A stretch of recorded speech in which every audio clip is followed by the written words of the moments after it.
Bandeirantes Acontece.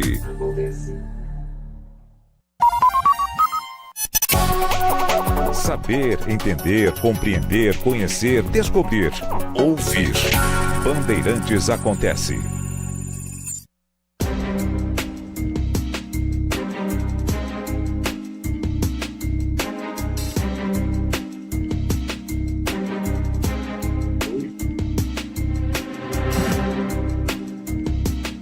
Todos os anos, nós temos a obrigação do governo de fazer um projeto de orçamento, uma proposta de orçamento. E há países que fazem uma espécie de projeto plurianual. Pode valer para 3 anos, 5 anos, com grandes metas, o que será investido naquele período, o que deve ser arrecadado naquele período. No Brasil, ano após ano, o Executivo deve apresentar o seu projeto de lei orçamentária e aí manda para o Congresso Nacional. A proposta traz os gastos da União, na verdade, uma projeção de gastos e a previsão de arrecadação com impostos e outras fontes. E, claro, arrecadação que pode ter origem em algo muito específico, que não se repetirá nos anos seguintes, só naquele ano. Muitas vezes está relacionado a dividendos ou a cobranças extraordinárias e assim por diante, assim como os gastos, né? E falando em gastos, essa proposta contida no projeto de lei, essa proposta, ela passa de fininho, sem querer acordar os precatórios, né? Pé ante pé. Porque a questão dos precatórios, ela é a chave. Porque são bilhões que, em determinado momento, terão de ser pagos. Já deveriam ter sido. Vá o contribuinte dever ao Estado o que o Estado deve às pessoas que conseguiram, na Justiça, uma ordem. O precatório é quando a Justiça diz: acabou a discussão, a dívida é inegável e o Estado deve pagá-la. Isso vale para a União, para os estados, para os municípios. Tem de pagar. Mas aí você tem contorcionismo, empurra-se daqui para lá, de lá para cá,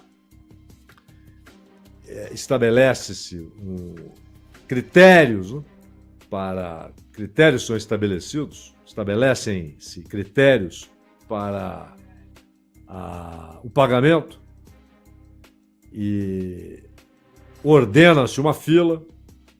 Com muita facilidade, adiamentos são conquistados, são conseguidos, ou seja, empurra-se com a barriga.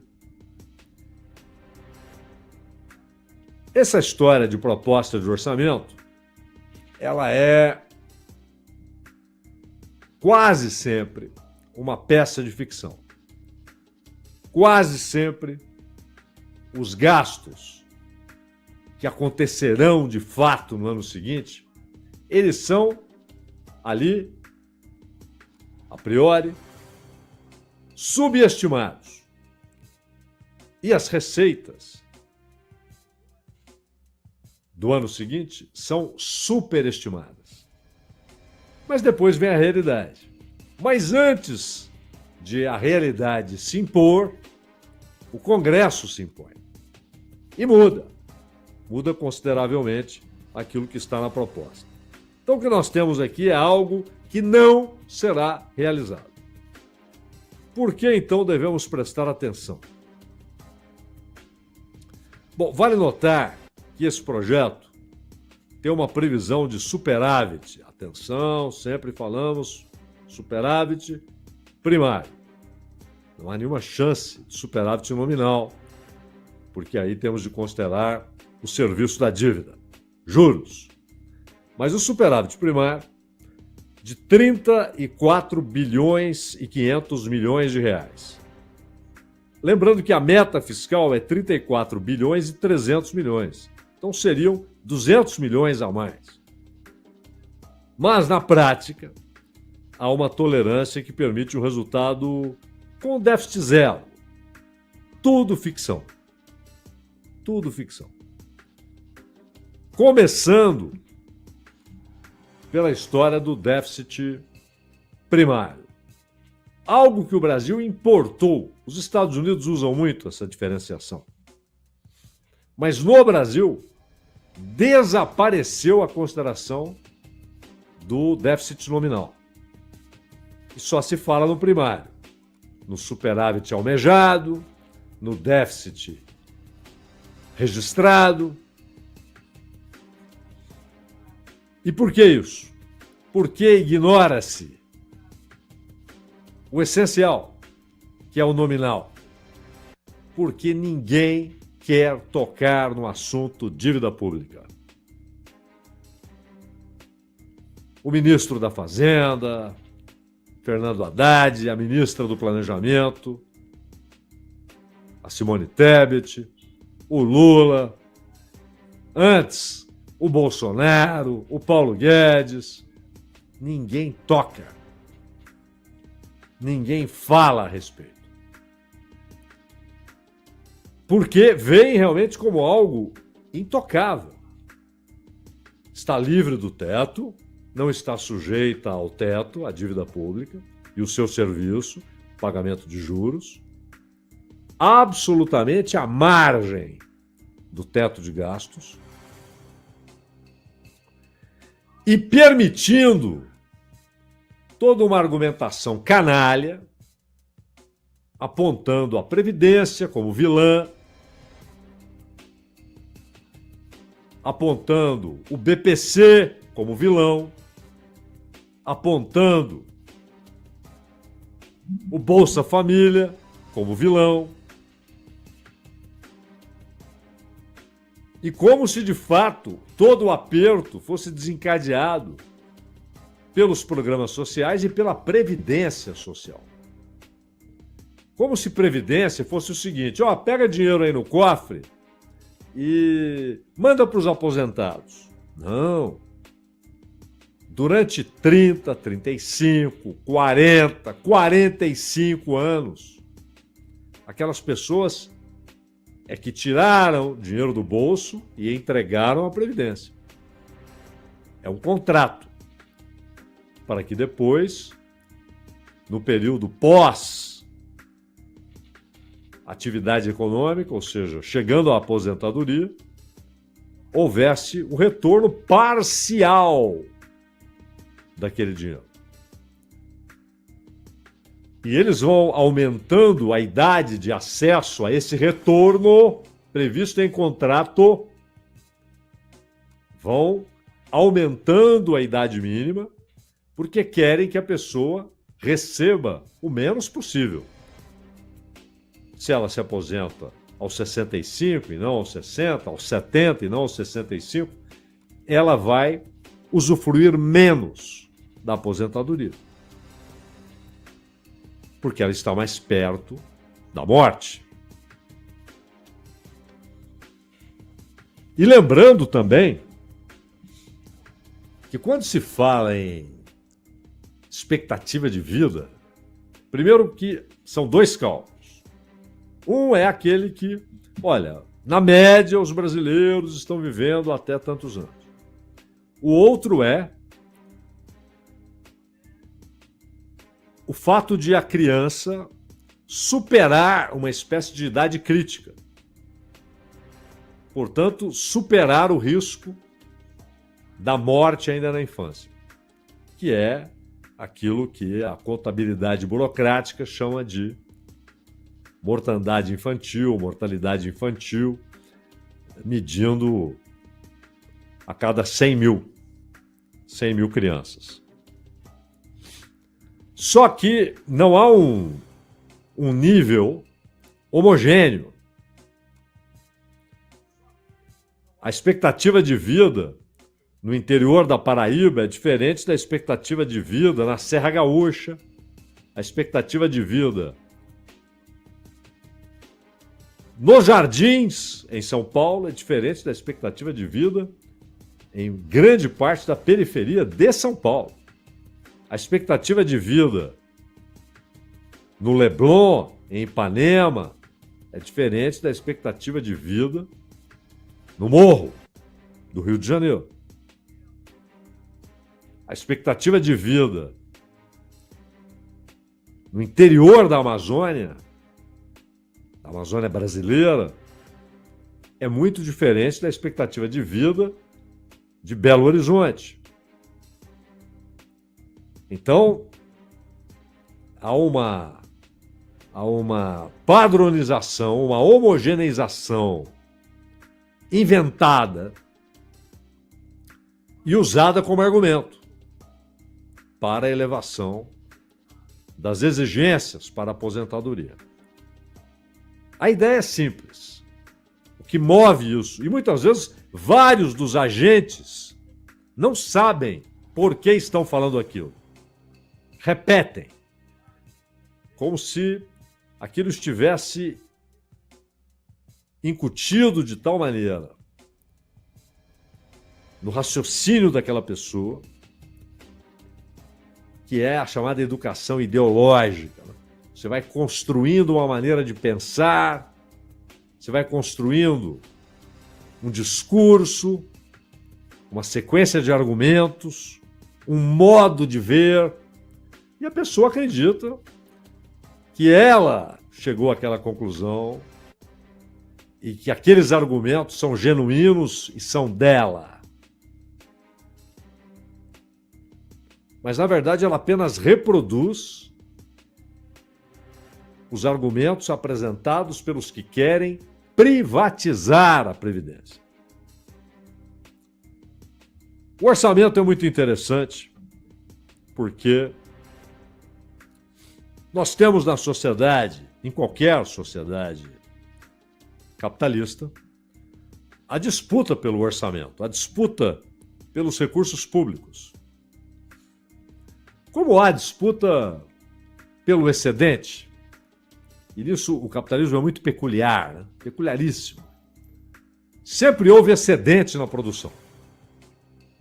Desde os tempos em que a sobrevivência humana estava associada a atividades como a caça e a pesca, ou ao apanhar a fruta, a colheita do que está lá naturalmente.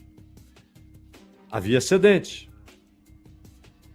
No inverno, sem caça, no período em que a pesca é muito mais difícil, no período em que aquele fruto está longe do momento de brotar e tornar-se fruto e ser comestível, você tinha de ter excedente. E esse excedente era coletivo, era de todos. No período da cultura, ou seja, do plantio, cultura é essencialmente o que é do homem, né? A transformação que o homem faz no ambiente natural. Uma floresta natural não é uma cultura, mas quando o homem vai lá e planta um milharal, planta arroz, planta feijão, planta batata, aquilo é cultura, é ação humana. Por isso a referência à cultura de cana, à cultura de milho, à cultura de soja, à cultura de arroz, porque deriva da intervenção humana. Também ali havia excedentes, e também ali o excedente era de todos. Mesmo no período medieval, mesmo no auge da ordem feudal, havia divisão de grande parte do excedente. Depois de recolhida a parte do senhor da terra, havia a divisão coletiva, comunitária, ou pelo menos familiar. O capitalismo rompe com isso. Aquele que produz, o que trabalha, ele recebe apenas o aluguel pela sua força de trabalho, o aluguel que é pago pela sua força de trabalho. e fica alienado, é alienado do excedente e da produção e da riqueza produzida. É aí que se caracteriza a mais-valia, seja ela absoluta em número de horas, seja ela relativa, com a produtividade, com o uso de novas tecnologias. Há uma apropriação do excedente. A disputa pelo excedente, ela é historicamente mais recente. Já a disputa pela riqueza pública, ela se dá ao longo da história de diversas maneiras. E hoje, na sociedade destes tempos, num país como o Brasil, um país que é rico em sua natureza, rico em sua capacidade produtiva e que de fato produz muita riqueza, há níveis incomparáveis de desigualdade. O Brasil é um campeão de desigualdade. E isso está associado à apropriação da riqueza produzida. Mas também está associado à apropriação do que é público. Ou seja, daquilo que a sociedade entrega ao Estado. Como o Estado usará o dinheiro que a sociedade lhe entrega? É isso que aparece numa proposta de orçamento, num projeto de lei de proposta orçamentária. É isso depois que começa a ganhar corpo real, material, longe da ficção da proposta, no Congresso Nacional. E muitas vezes, depois de enfrentar as mudanças no Congresso, o que está na peça orçamentária não é executado. Temos 2 bilhões de reais para serem usados em ferrovias. Um exemplo aleatório, um número aleatório. Aí chega no final do ano, quanto foi usado em ferrovias?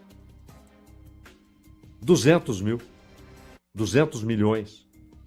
10%. 60 milhões. Temos 1 bilhão e 500 para reforma de rodovias federais. No final do ano, quanto foi usado? 400 milhões.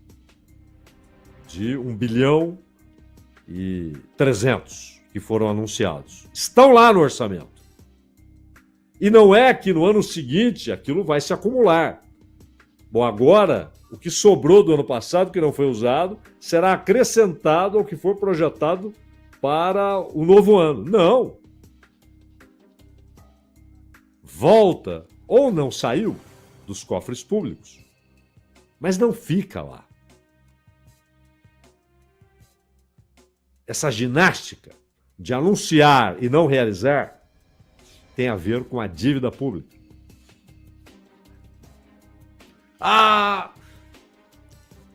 Não tem recurso para fiscalizar os postos de gasolina. Isso foi previsto quando apresentada a proposta para o orçamento de 25? Claro que não. Mas essa é a realidade. Por que não tem? Por que não há recurso para o IBAMA, para a Polícia Federal, para a Polícia Rodoviária, que deve se tornar viária, conforme propôs o Lewandowski? Cuidar de mais coisas, de outros modais, com os mesmos recursos?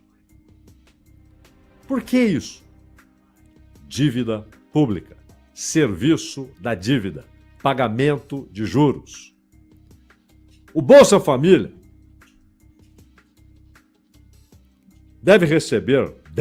não se sabe se irá, 158 bilhões e 600 milhões de reais.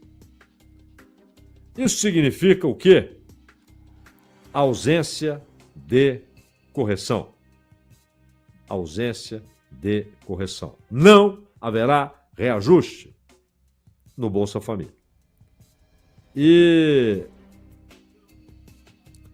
o valor anunciado é 8 bilhões e 600 milhões menos do que o que estava previsto no projeto de orçamento deste ano, que foi divulgado em agosto do ano passado. E o time do Haddad já avisou: não está sendo proposto reajuste no valor pago nos benefícios do Bolsa Família. Desde que foi relançado, aliás, em 23, o Bolsa Família não teve reajuste. Isso é disputa pelo orçamento. Porque nós sabemos que o congelamento do valor é perda real de poder aquisitivo. É claro que há uma maneira de fazer até com que as famílias recebam mais. É diminuindo o número de famílias beneficiadas. E aí começam os novos filtros, os novos critérios. E isso atinge o mais importante programa social, que é o BPC. Atacado de novo, defendido por quem não gosta dele, por motivos políticos, mas atacado pelo governo, defendido por uma oposição cuja boa parte gostaria que nem houvesse BPC. E o BPC é essencial. No país campeão das desigualdades, o BPC é sinônimo de sobrevivência de muitos, dos mais pobres, velhos que não têm aposentadoria, pessoas cuja condição física ou mental impede que possa trabalhar e ter renda, e não tem outra fonte de renda. Não tem outra fonte de renda. O orçamento prevê reforço em investimentos. Aí eles anunciam PAC, Saúde e Educação. Só o PAC. Saúde e Educação é simplesmente o movimento determinado pela Constituição. Piso. Arrecadou mais? Mais dinheiro para a saúde. Arrecadou mais? Mais dinheiro para a educação. Só que haverá um momento de uma colisão. Os pisos de saúde e educação e o teto de gastos e o garrote fiscal. E aí, os candidatos todos à presidência têm de responder o que vão escolher, porque a escolha será inevitável. E os candidatos a deputado, a senador, porque você só pode acabar com o piso se você mudar a Constituição. Mas muito mais decente e inteligente e digno é escolher a manutenção dos pisos e acabar com o garrote fiscal. Garrote, não se trata de equilíbrio. Nós já temos a lei de responsabilidade fiscal. O garrote fiscal, o teto de gastos, tudo isso foi desenvolvido, elaborado, concebido para produzir austeridade, sem tocar no pagamento do serviço da dívida. Não toca, é intocável. É tratado como objeto sagrado. E aí, a austeridade é transferida também para a economia, para a produção, para os salários. Não é uma coisa aleatória, do acaso. Haverá mudanças. E algumas, o governo já sabe disso. Veja, o governo propõe 1 bilhão para o fundo eleitoral. Só que, em 2024, para o orçamento de 2024, proposta feita em 23, a proposta era de 940 milhões para o fundo eleitoral. 940 milhões. Milhões era a proposta. 940 milhões. O Congresso pegou isso, falou, não, que isso? E passou para 4 bilhões e 900 milhões de reais. Pegou os 900 e acrescentou 4 bilhões. Isso para a eleição municipal. Agora o governo apresenta 1 bilhão.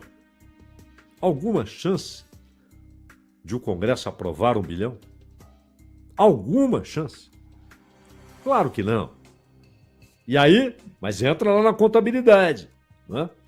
Projetamos o superávit. Meu amigo, você está dizendo que vai gastar 1 bilhão e não vai. Provavelmente vai gastar 5 bilhões só com o fundo eleitoral. Só com... o fundo partidário. O fundo partidário é a indecência de sempre, né? É incrível que exista. Emendas parlamentares. Projeção de 40 bilhões e 800 milhões de reais. Provavelmente esse valor será motivo de risos. E as emendas passarão de novo dos 50 bi. O Brasil, considerando capacidade de riqueza, de produzir riqueza, o Brasil é o campeão da desigualdade. Interessante que tivemos, não faz muito tempo, o Ronald, a Clara, vocês todos que estão conosco, devem se lembrar, quando uma empresa que trabalha para grandes bancos, uma consultoria, disse que o Brasil se transformou num país de classe média, com renda mensal domiciliar acima de R$ 3.400. Domiciliar, não é per capita, é óbvio. Eles estão dizendo basicamente o seguinte: você ganha 2 salários mínimos, classe média. E, na verdade, além disso ser um deboche, com quem ganha 3.400, quem ganha 3.500, além de ser um deboche, chama a atenção os números reais. Os números da truculenta história da disputa pelo orçamento, pela riqueza nacional e da truculenta imposição da apropriação da riqueza. Então eles vêm com essa metodologia de extrato A, B, C, D, E. Isso não tem base. Isso não faz sentido.